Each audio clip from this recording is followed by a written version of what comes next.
Hi guys and welcome back. This is part 12 of the Suzuki VS1400 teardown. Tonight we're going to be working on the rear of the bike. We're going to show you how to take that rear wheel off and start disassembling that rear stock swing arm. Let's get into it.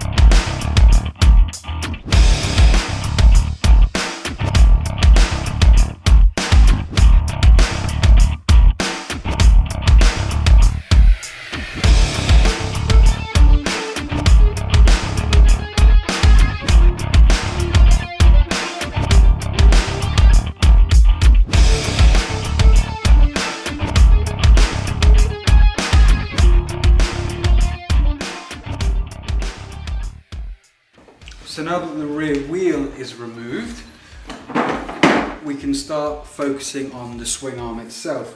Now I've put the shocks back on purely to create support for the back of the swing arm. If I take these springs off now, the whole thing's going to drop to the floor and it's going to potentially cause some damage. So put your springs back on or find some sort of strut that you can prop it up with during this bit here. Well, we're going to slacken these 3 bolts off. Now if you're doing this as part of your general routine, sort of winterizing or projects or checking things over once a year, every 18 months, take note of the gasket that there is between the swing arm itself and the rear drive shaft. This potentially will crack when I take this rear shaft off. So you want to make sure that if you're doing this as part of regular maintenance, that you have spare ones of these available to you.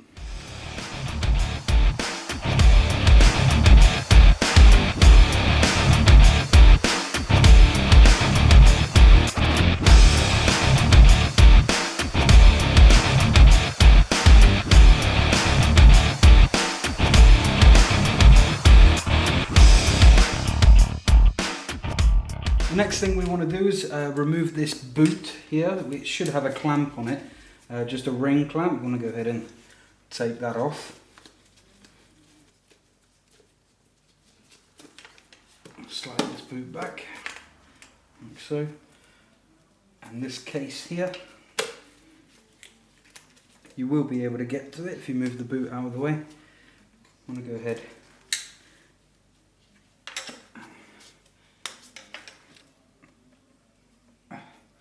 and take this cover off. Okay, so now that we've got access to the pivot up here, we've removed the gasket and we've slackened these off. What I'm now going to do is finish removing these securing nuts.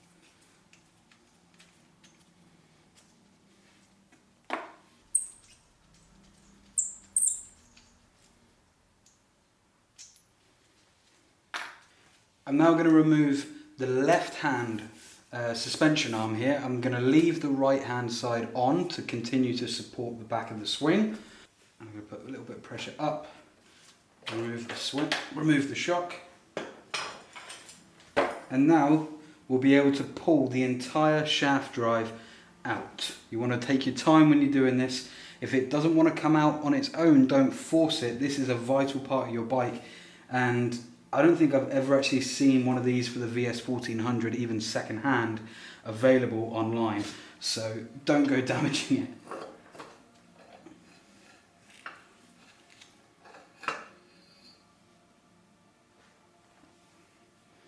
Beautiful. So what you've also got inside here is a universal ball joint. It pivots in the center. The swing arm, as you can see, it cones downwards here. So when you pull the shaft off the rear, the universal joint, this bit here, it can't come with it. It will just slip off. So we need to push this gasket back as much as we can. Really try not to break or stretch or destroy this seal, and then maneuver this universal joint out of the void here.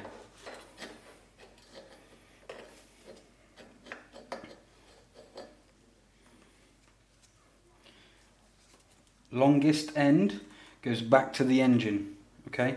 Shorter end goes to the shaft. So when you come to reinstall, you've got to get these teeth lined up. It will only go in once those teeth are lined up. So, but yeah, bear that in mind. Longer end goes to the engine. Now that this is removed, we can remove the swing arm itself. And the same principle as the rear wheel, we've got a rod that runs all the way through the frame of the bike, and that's what's holding the swing arm in place.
So the only thing really now left to do is to remove this shock absorber, put a little bit of pressure underneath the swing arm,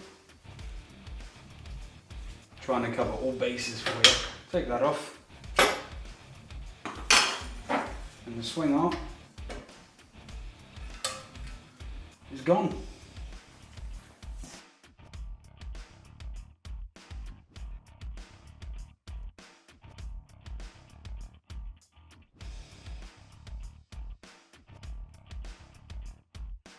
Okay, so really good progress tonight, guys. I wasn't expecting to get this all done within the space of an hour. Taking this off has probably been the biggest concern that I've had so far on this project, having never removed the swing arm from a bike before. Not the one that's got a drive shaft anyway, but it was actually pretty easy to follow. And if you follow the steps that I showed you in this video in that order, it really is as simple as it looks. Don't go smacking anything too hard. When you saw me using the hammer, I'm only encouraging things to move. I'm not using it as brute force to try and get things out. I hope that comes across in the video. I'm not there banging the hell out of it, because you will break things and you'll strip bolts and you'll bend things, and when you come to put it all back together, you'll wonder why, and then you'll go, that time I smacked it with a hammer was probably what did it. But it's looking a bit bare, isn't it? But everything's going off to be prepped and painted over the next couple of weeks, so I've had to make as much progress as possible. Over the weekend, that engine is coming out, and then we can get it on the bench and I can start doing videos involving the clutch, how to bleed the clutch properly. A gentleman on one of the forums mentioned that he's having problems with his clutch, so I'm going to do a video dedicated to how to back bleed the clutch. If you're having problems and you're not getting a bite, it could be that, or you might have tightened down your clutch springs too tight, stopping the plates from moving together. That's another thing that can happen. So those sorts of videos, close-ups of the bike, and of course those dreaded piston rings that I am yet to source for a reasonable price. If I can't find anything, we'll just go with the ones that I found in Japan. I'll catch you in part 13, where we will be taking out the engine, getting it on the bench, really putting that crane to use. And yeah, have a great weekend. Thanks again for subscribing, those of you that have, and for viewing.